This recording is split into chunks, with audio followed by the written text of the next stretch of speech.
paartiin keenya paartii badhaadhinaa filannoo marsaa torbaffaatiif yeroo itti qophaa'u, yeroo itti mallattoo isaa ibsu, yeroo duulana filadhaa jalqabaa itti geggeessu magaalaa seena qabeessa giddugaleessa Wallaggaa ta'ee godina keenya irratti baga nagaan argamtan, baga nagaan dhuftan.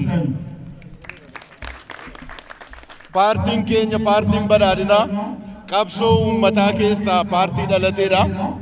Paartii dhalootaatis akkuma qabsoo uummataan dhalates gaaffii uummata keenya Itoophiyaa akkasumas gaaffii uummata Oromoo karaa guutuu ta'e qabachuudhaan filannoo marsaa ja'affaan filamee waadaa uummata keenyaaf gale karaa guutuu ta'e deebisuudhaan injifannoowwan bu'aawwan adda addaa gama misoomaan, gama guddinaan, gama dinagdee hawaasummaatiin, gama siyaasaaf dippiloomaasiitiin hojii ajaa'ibsiisaa fi injifannoo gurguddaa galmeessaa as ga'eeti jira.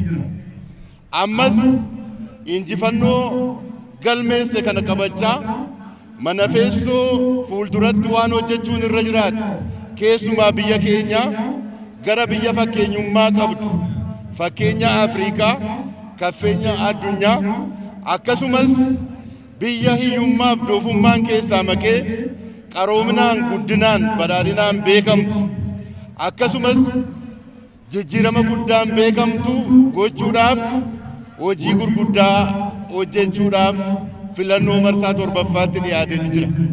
Badhaadhina filachuun guddinaan mul'ata biyya keenyaa filachuudha.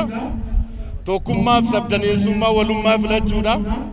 Badhaadhina filachuun nageenya filachuudha. Mul'ata booriftaanii filachuudha.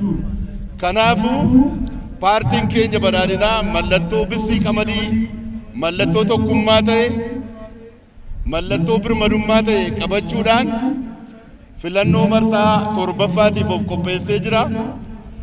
Hawaasi keenya paartii qabsoo isaatiin argate kana paartii badhaadhinaa akka filatu ergaa koo dhaama.